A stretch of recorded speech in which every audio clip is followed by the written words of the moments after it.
Assalamualaikum. Waalaikumsalam warahmatullahi wabarakatuh. Sebelum memulai pelajaran, silakan kepada Kepala kelas untuk memimpin doa. Sahabat berdoa mulai. Bismillahirrahmanirrahim.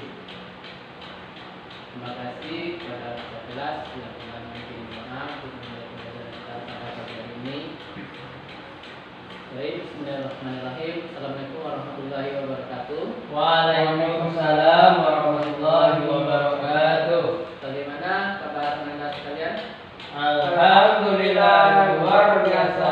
Allahu Akbar. Alhamdulillah, senang sekali kayaknya kita belajar pada pagi hari ini ya. Iya, Pak. Sebelum kita mulai, Bapak ambil absen terlebih dahulu. Ardi Kurniawan, Hadir, Pak. Ade Supriyadi, Hadir, Pak. Ermi Aisyah, Elvi Suryanis. Ya baik, nampaknya anak Bapak hadir semua pada pelajaran pada pagi hari ini. Selanjutnya kita masuk kepada pelajaran pada pagi hari ini. Tapi sebelum itu ada sebuah hadis yang Bapak dengar, mungkin Anda sekalian juga pernah mendengarnya, yang mana hadis ini juga familiar gitu. Mana berbunyi Qul ilma minal mahdi ilal lahdi. Yang mana arti dari hadis tersebut yaitu tuntutlah ilmu dari buaya sampai ke liang lahat. Jadi dapat kita simpulkan bahwasanya kita yang hidup di dunia ini dituntut untuk menuntut ilmu. Tiada hari tanpa menuntut ilmu. Bahkan dari buayan saja sampai ke liang lahat. Dari buayan berarti mulai dari kita kecil kita sudah dituntut untuk menuntut ilmu sampai kita mati. Nah, jadi walaupun kita muda, dewasa ataupun tua, kita harus tetap menuntut ilmu. Jadi kepada anda sekalian yang hari ini yang sudah berada di tingkat tsanawiyah, silakan tingkatkan lagi dalam menuntut ilmunya. Lebih semangat, lebih giat supaya nanti kita di akhir hayat ataupun di masa tua tidak kekurangan ilmu begitu. Bagaimana semangat untuk menuntut ilmu ke depannya? Semangat. Subhanallah, luar biasa. Semoga dengan ucapan semangatnya kita semangat juga belajar pada hari ini. Baik, sebelum masuk kepada pelajaran kita pada pagi hari ini, masih ingat pelajaran kita pada minggu yang lalu?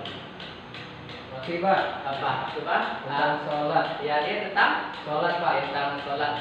Ada yang tahu apa itu pengertian dari sholat? Secara bahasanya dulu. Ada yang tahu? Sholat itu secara bahasa doa, Pak. Doa. Ya, bagus. Memang secara bahasa sholat itu artinya Doa. Kalau secara istilah dia tahu? Tahu, Pak? Apa? Sedikit. Sholat adalah serangkaian ibadat yang diawali dengan niat dan diakhiri dengan takbir dan diakhiri dengan Salam. Ya, itu dia. Dia diakhiri dengan Salam, Pak. Bagus. Jadi Enggak makanya apa-apa. itu, Pak. Enggak apa-apa. Biasa. Jangan lupa. Jadi secara istilah sholat itu serangkaian ibadah yang dimulai dengan takbiratul ihram dan diakhiri dengan salam. Baik, mungkin nampaknya masih ingat pelajaran kita minggu lalu ya. Pada hari ini kita masuk pelajaran baru, mungkin masih berkaitan dengan rukun Islam. Yang sholat kan berkaitan rukun Islam yang nomor 2. Yang kedua, Pak. Yang kedua. Nah, pada hari ini kita akan membahas terkait dengan puasa. Apa tadi? Puasa. Puasa. Kalau puasa ini masuk dalam rukun Islam yang berapa? Ketiga lah. Iya, ketiga. Benar, bagus Andi. Bahwasanya puasa ini termasuk dalam rukun Islam yang ketiga. Yang mana insya Allah lebih kurang 10 hari kita akan memasuki bulan Ramadan. Yang pas pembelajaran kita hari ini terkait dengan puasa. Jadi ada persiapan Ananda untuk menuju bulan Ramadan ataupun bulan puasa nantinya. Yang mana puasa ini tersendiri terbagi atas 4, yaitu puasa wajib, puasa sunnah, makruh, dan haram. Nah, ini pembagian dari puasa. Tapi kita tidak akan membahas semua dari puasa di sini. Kita cukup membahas yaitu puasa wajib.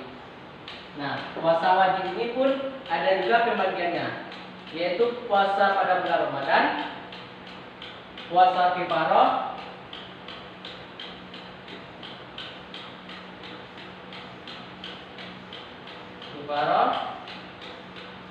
dan puasa-puasa wajib lainnya. Nah, pada hari ini kita akan membahas tentang puasa Ramadan. Baik, siap Anda sekalian? Ya Pak. Untuk pelajaran kita pada hari ini? Ya Pak. Baik. Jadi pada hari ini Bapak harapkan Ananda selepas kita belajar pada hari ini Anda bisa menguasai yang pertama, yaitu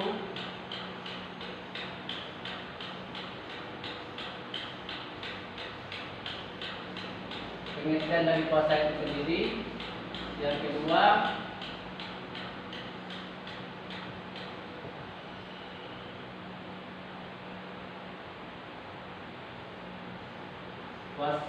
dalil dari puasa Ramadan. Yang ketiga,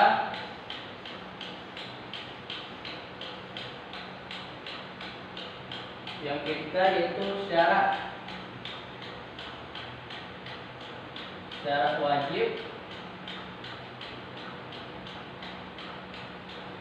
dan syarat sah. Selanjutnya yaitu hal-hal yang membatalkan puasa.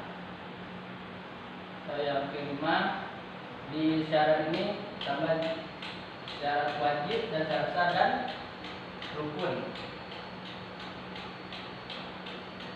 Yang kelima yaitu hikmah dari puasa.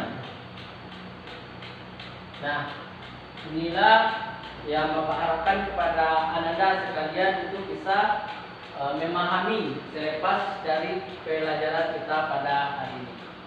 Baik, yang pertama kita bahas terlebih dahulu yaitu terkait dengan pengertian dari puasa.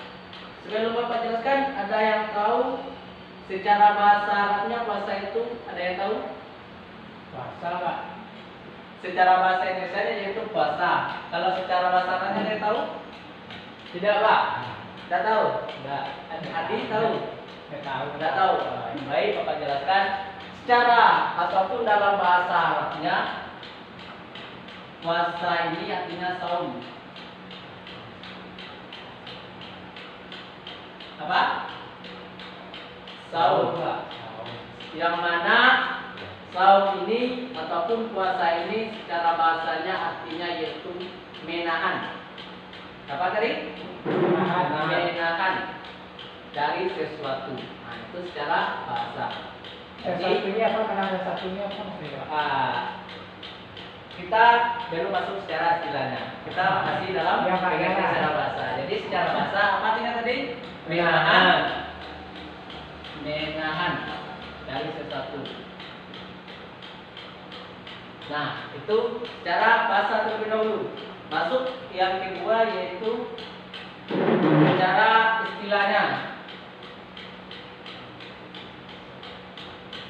Yang mana secara istilah puasa ini berarti menahan diri dari dua hawa nafsu, yaitu perut dan kemaluan. dan dari segala yang masuk ke dalam tenggorokan, baik itu makanan, minuman, ataupun yang lainnya yang masuk ke dalam tenggorokan, mulai dari terbit fajar sampai terbenamnya matahari atau sampai pada saat waktu berbuka. Nah, itu yang secara istilah pengertian dari puasa. Ada yang bisa mengulang kayak apa tadi? Pengertian puasa secara istilah? Ada Pak. Ada. Silakan arti. Puasa menurut istilah, secara istilah itu menahan sesuatu yang Menahan diri. dari yang membatalkan puasa Pak, dari terbit fajar sampai terbenamnya matahari. Ya, bagus. Bapak ulang. Bapak atau ada yang bisa memperkuat atau memperjelas lagi seperti yang Bapak sampaikan tadi? Udah Pak. Udah. Bapak perjelas lagi bahwasanya puasa itu yaitu menahan diri dari dua hal, yaitu dari dua hawa nafsu, yaitu perut dan juga kemaluan, dan juga masuknya makanan ataupun ke tenggorokan, mulai dari terbit fajar sampai terbenam matahari. Sudah paham mana Bapak? Udah Pak. Atau masih ada yang ragukan? Udah. Ada paham Pak? Nanti sudah paham terkait dengan pengertian dari puasa. Masuk yang kedua yaitu dalil dari puasa Ramadan. Yang mana dalil dari puasa ini yaitu terdapat dalam surat Al-Baqarah ayat 183. Mari sama-sama kita buka Al-Quran. Kita lihat surah Al-Baqarah ayat 183. Ya baik, di sini kita lihat sudah dibuka Al-Qurannya Pak? Sudah Pak. Udah Pak. Silakan diperhatikan surah Al-Baqarah ayat 183. Ini terlebih dahulu Bapak membacakan. A'udzu billahi minasy syaithanir rajim. Bismillahirrahmanirrahim. Ya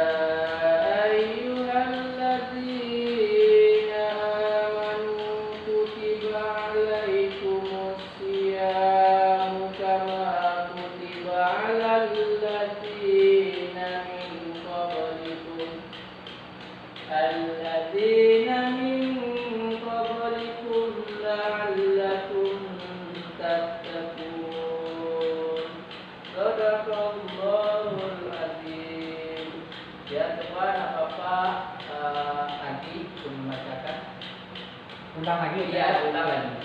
Bapak mau dengar bacaan dari anak Bapak. A'udzu billahi minasy syaithanir rajim. Bismillahirrahmanirrahim. Ya ayyuhalladzina amanu kutiba 'alaikumusiyam kama kutiba 'alal ladzina min qablikum la'allakum tattaqun. Masya Allah, bagus sekali baca dari anak Adi. Terima kasih Pak.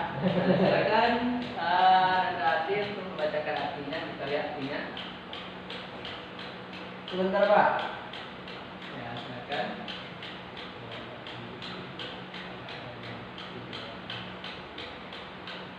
Baqarah 183 Pak. Ya, silakan bacakan artinya Al-Baqarah ayat 183. Kita lihat apa yang ataupun terjemahan dari ayat ini yang menegaskan kita berpuasa pada bulan Ramadan tersebut. Coba. Terjemahan surat Al-Baqarah ayat 183. Wahai orang-orang yang beriman, diwajibkan atas kamu berpuasa sebagaimana diwajibkan atas orang-orang sebelum kamu agar kamu bertakwa. Ya, jelas itu bahwasanya wahai orang-orang yang beriman. Berarti di sini diperintahkan kepada siapa? Orang-orang yang beriman. Yang mana diwajibkan. Jelas ini berarti wajib. Berarti kepada orang yang beriman itu diwajibkan atas kamu berpuasa sebagaimana diwajibkan atas orang sebelum kamu agar kamu bertakwa. Jadi di sini jelas bahwa di ayat ini kepada kita orang-orang yang beriman itu diwajibkan atas berpuasa sebagaimana sebelum kamu. Yang mana tujuannya agar kita bertakwa. Nah, itu jelas bahwasanya puasa pada bulan Ramadan itu hukumnya wajib. Gimana? Masih ada yang menentukan terkait dengan dalil dari puasa? Pas? Baik, kita lanjut kalau begitu, yaitu syarat wajib dan syarat sah dan rukun puasa. Kita bahas terlebih dahulu yaitu syarat wajib. Sebelum Bapak sebutkan, ada yang tahu apa-apa saja syarat wajib dari puasa ini? Ada yang tahu? Islam, Pak. Islam, betul. Bagus Ade. Ada yang lain? Islam. Kita catat dulu ya. Siapa? Ada lagi? Cukup umur, Pak. Cukup umur. Cukup umur, bagus. Cukup umur. Kalau cukup umur itu maksudnya yaitu balik. Oh, balik ya, balik, Pak. Balik. Nah, itu yang cukup umur ataupun sudah sampai umurnya, maksudnya sudah bisa dia berpuasa. Ada lagi? Berakal, Pak. Berakal, ya berakal. Bagus. Ada lagi yang bisa? Pas? Pas, Pak. Islam, balik, berakal. Nah, tambahnya yaitu mampu. Mampu di sini maksudnya yaitu sudah bisa melakukan puasa tersebut. Sudah bisa menahan dirinya untuk melakukan puasa tersebut. Nah, itu yang mampu. Mampu atau puasa. Nah, ini syarat wajib. Berarti kalau dia tidak mampu, kalau sudah cukup umur atau sudah balik, wajib puasa Pak? Tidak wajib, karena dia belum mampu untuk menahan. Kalau dia sudah mampu, baru dia termasuk syarat wajibnya. Selanjutnya yaitu suci. Suci dari haid dan nifas. Nah, ini lebih ditekankan kepada perempuan. Nah, ini syarat wajib dari puasa. Yang mana yang pertama yaitu Islam, otomatis orang-orang yang tidak Islam itu tidak diwajibkan berpuasa. Jadi kita yang umat Islam ataupun kita yang beragama Islam itu tentu wajib melaksanakan puasa. Yang kedua yaitu balik, yang mana sudah Bapak jelaskan tadi, yaitu orang yang sudah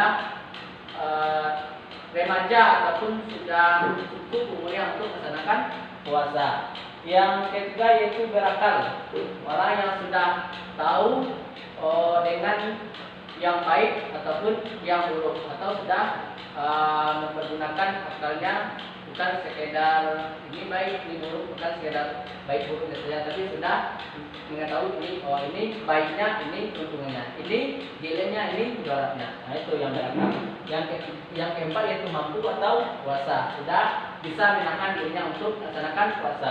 Dan yang terakhir yaitu suci dari haid dan nifas. Bagaimana Bapak terkait dengan syarat puasa, syarat wajib puasa dan yang dilakukan? Sebenarnya, Pak, Ya, silakan tadi. tentang mampu itu seperti apa tuh, Pak? Kalau gimana kalau orang dewasa yang sudah cukup umur, cuman atau yang sudah tua gitu, Ya. sudah tua, apakah dia masih mampu dalam melaksanakan puasanya, Pak?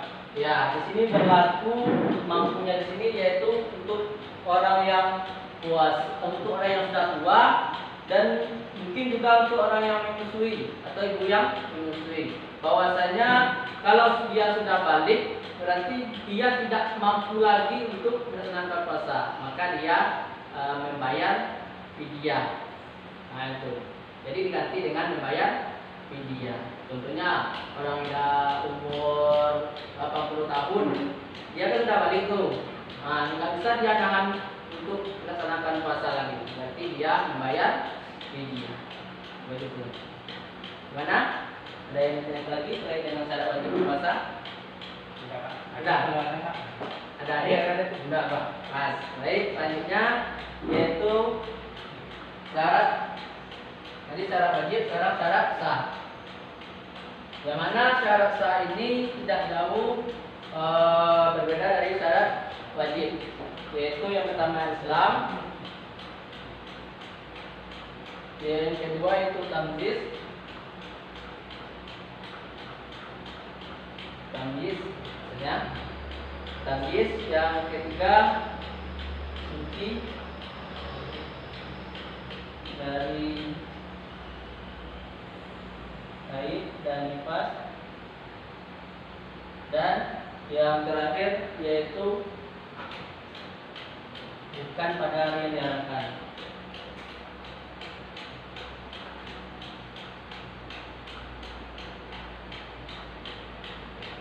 Nah, jadi itu syarat sah dari puasa.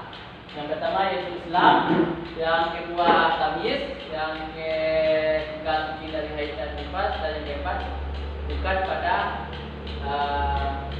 hari yang diharamkan. Bagaimana Pak?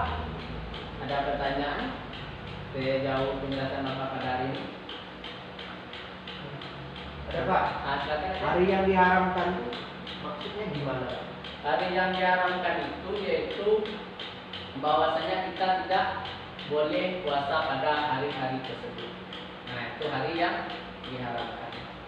Berarti kalau kita puasa yang diharamkan itu contohnya hari Idul Fitri atau hari 3 hari yang tasyrik. Berarti kalau kita puasa pada hari tersebut berarti itu tidak sah puasa kita. Itu syarat sah dari puasa. Bagaimana? Masih ada yang dilakukan? Pas? Apa itu Pak? Ah. Betul Pak. Ya. Tentang tamyiz. Tamyiz itu apa maksudnya Pak? Nah, tamyiz itu sama juga dengan balik atau juga berakal. Bisa disebut juga dengan balik atau orang yang sudah balik gitu. Itu yang disebut dengan tamyiz itu. Ya, Pak. Bagaimana? Ada yang bisa lagi? Enggak Pak, itu Pak. Cukup. Baik, selanjutnya kita masuk kepada rukun puasa. Ada yang tahu berapa rukun puasa? 2 ya Pak. 2. Ya. Iya Pak. Berapa? 2, 3, 4. Berapa? Ya, 2. Ya, betul sekali saudara Ananda Adi bahwa rukun puasa itu ada 2 macam. Yang pertama ada yang tahu? Niat Pak. Apa? Niat. Niat. Ya, betul. Yang pertama itu niat. Ada yang dapat niat puasa? Ada Pak. Ada. Nanti dapat dipakai. Coba sama Ananda Adi. Niat puasa Pak. Ya, niat puasa. Bismillahirrahmanirrahim. Nawaitu semua wajib al-adai fadul sahri Ramadan. Aziz samawat Aziz sanati Fadul dunia. ya baik. Coba saudara Adi bacakan. Ulang lagi ya Pak. Siapa lagi?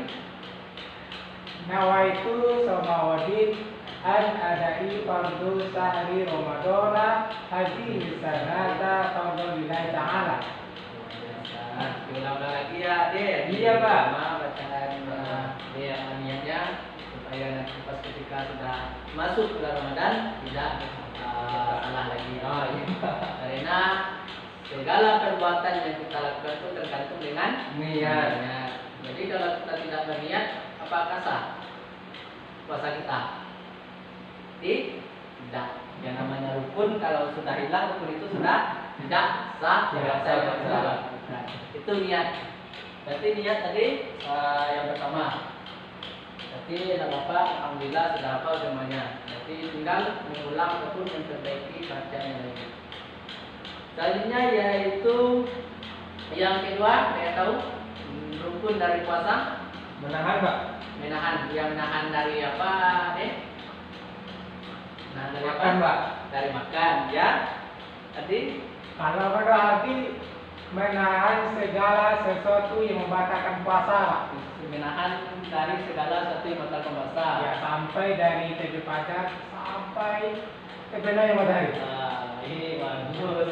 Ya betul yang disampaikan oleh Ade dan juga Ade tadi bahwasanya Bapak perbaiki bahwasanya rukun puasa yang kedua yaitu menahan diri dari segala yang membatalkan puasa. Contohnya apa? Kan minum.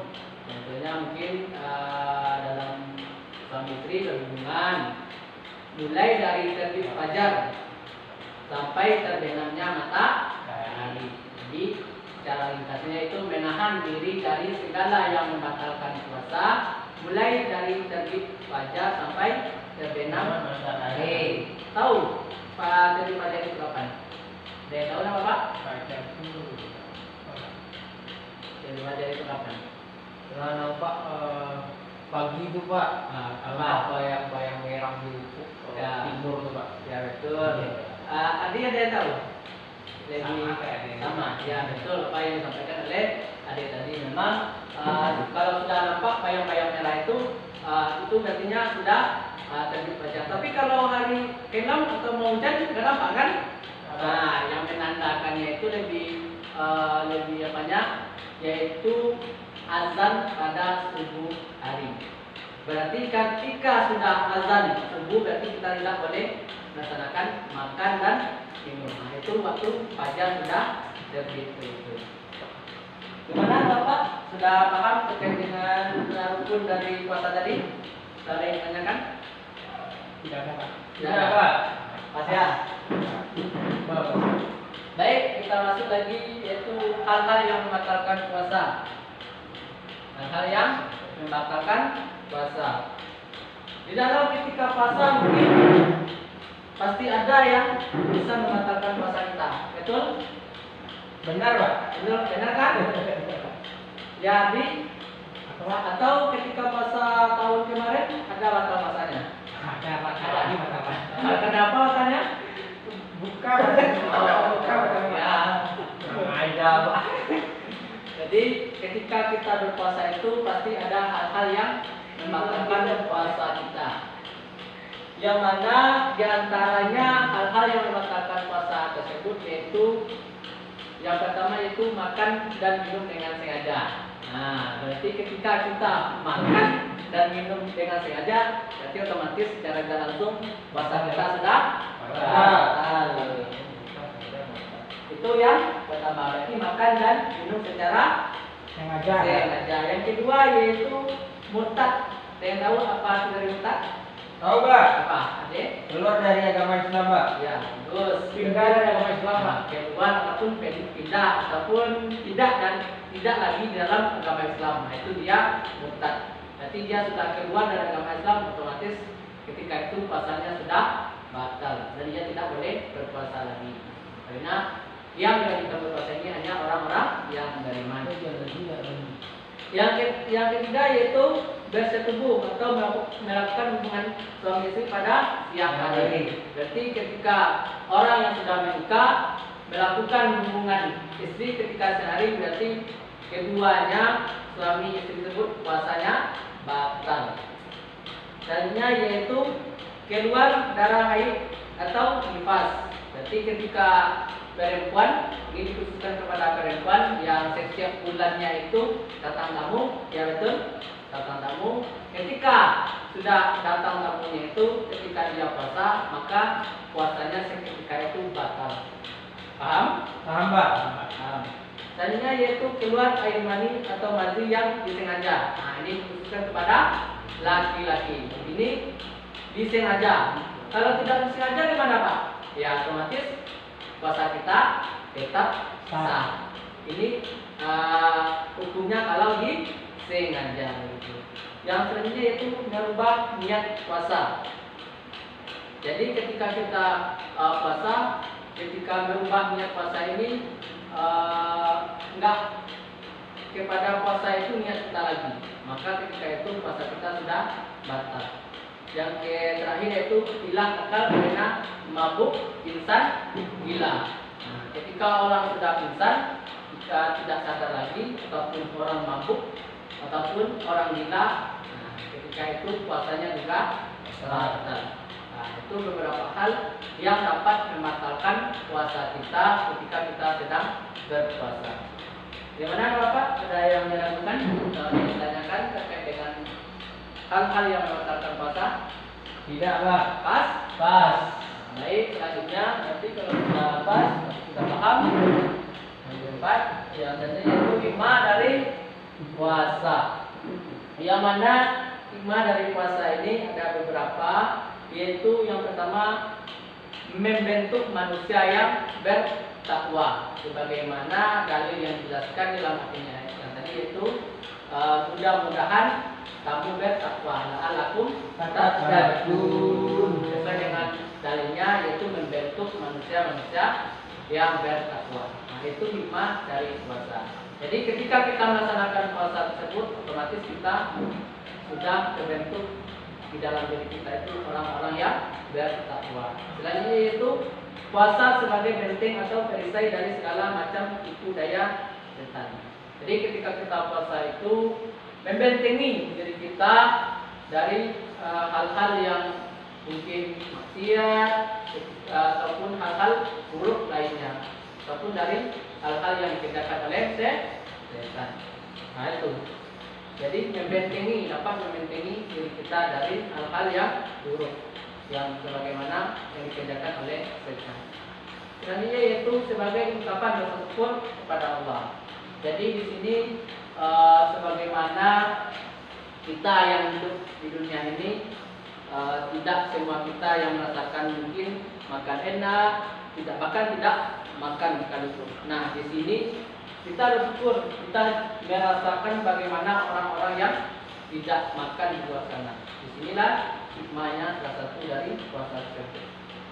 Yang keempat yaitu membina kejujuran dan kedisiplinan. Jadi maksudnya di sini ketika puasa itu apakah kita jujur atau tidak? Nah, ada anak bapak yang waktu puasanya mungkin pergi ke dapur yang nggak nampak orang tuanya, ataupun rumahnya lagi kosong, pas di dapur ada nasi ataupun yang bisa dimakan. Nah, ketika itu dia makan sendirian tanpa diketahui oleh orang lain. Nah, di situ kita dilatih kejujuran. Apakah ya kita jujur atau tidak? Ada bapak yang seperti itu di sini? Kalau tidak ada ya? Nggak ada lah. Nah, anak bapak itu semuanya jujur dan disiplin. Nah, ketika kita puasa itu juga kita dilatih kedisiplinan. Bagaimana kita sahur sebelum terbit fajar dan bagaimana kita berbuka tepat dengan pada waktunya. Ya, baik. Yang terakhir yaitu dapat memelihara kesehatan dan mengendalikan hawa nafsu. Jadi ketika kita berpuasa itu tidak semua makanan-makanan yang haram ataupun yang lainnya yang biasanya kita makan pada sehari, nah ditolak pada saat puasa dan mengendalikan hawa nafsu. Sebab orang-orang yang tinggi hawa nafsunya diwajibkan berpuasa. Nah itu hikmah dari puasa. Bagaimana sepanjang penjelasan dari Bapak tadi, ada yang ditanyakan? Nah, Bapak? Pas? Tidak, Pak. Pas? Ya baik, di sini Bapak ingin bertanya kepada Anda, kalau sudah pas berarti sudah paham semuanya. Coba itu Bapak tulis ya, hapus dulu Pak ya, biar nanti ya. Apa aja mau detil nih? Ya nanti nyontek nanti. Ya. Apa? Kita lihat. Silakan kepada Ardi sebutkan syarat wajib dari puasa. Islam, Pak. Islam. Yang pertama Islam. Yang kedua itu balik. Ya, balik. Betul. Berakal. Balik, berakal ya. Tadi Islam, balik, berakal. Ya. Apalagi? Terus apa tadi, Pak? Mampu tahu puasa ya. Terakhir 5 tadi. Bulan 4. Yang kelima suci lah. Nah, suci dari Ada haid Haid atau nifas. nifas. Sudah lagi, jadi sudah paham. Nah, selanjutnya adik bapak tanya, silakan sebutkan dalil dari puasa. Surat apa tadi? Surat Al-Baqarah Pak, ayat 183 Pak. Surat Al-Baqarah ayat 183. Coba bapak mau dengar bacanya. Surat Al-Baqarah ayat 183. Bismillahirrahmanirrahim. Ya. Tunggu Pak. Ya, silakan. Bismillahirrahmanirrahim. Ya ayyuhalladzina amanu kutiba alaikumus siyam kama kutiba alal ladzina min qablikum la'allakum tattaqun. Allah. Luar biasa bacaan. biasa. Ya. Ini sudah lancar-lancar semua bacanya. Apa adik ada Pak? Ya baik. Bagaimana? Masih ada yang lakukan sudah pas? Dah Pak. Ya, baik, kalau sudah pas, mungkin untuk pelajaran kita pada hari ini karena waktu juga mau habis. Sebelum itu, Bapak mau menyimpulkan atau ada yang bisa menyimpulkan pelajaran kita pada hari ini? Ada? Sudah tidak Pak. Tadi Bapak bertanya belum? Sekarang simpulkan lagi, ada yang bisa itu keseluruhannya. Secara ringkasnya. Tadi Pak. Adi, bisa Adi. Yang ditahu sih. Iya, yang Adi tahu apa? Kalau sekarang ini belajar puasa, yang puasa itu yang menurut secara bahasa itu doa Pak. Iya. Kalau menurut secara Istilah? istilah, Apa tadi? Bahasa, menurut bahasa? puasa itu menahan Pak. Itu dia menahan. Kalau secara istilah itu menahan dari segala sesuatu Pak. Dari terbit fajar Sampai? hingga sampai terbenamnya matahari. Yang kedua dalilnya Pak. Dalilnya itu terdapat dalam dua Al-Baqarah ayat 183. Betul. Nah, terus apa? Syarat-syaratnya lagi Pak. Syarat tadi ada Syarat wajib. Islam. Ya, syarat wajib Islam. belum? Syarat wajib Islam. Ya. Itu yang kedua balik yang berakal. Menggunakan Ya itu mampu untuk dan apa Pak? Suci dari ya suci. Itu ya Pak. yaitu baik, ya memang apa yang sampaikan oleh Adi itu tadi itu kesimpulan dari pelajaran kita pada hari ini.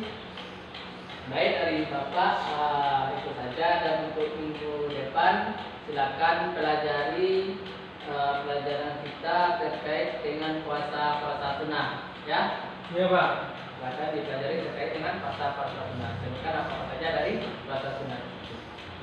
Baik, selanjutnya dari Bapak mungkin mengakhiri pelajaran kita pada pagi hari ini atau pada ketua kelas untuk menyiapkan ataupun bersyukur. Segera bersyukur mulai. Alhamdulillahirabbil alamin. Baik, dari Bapak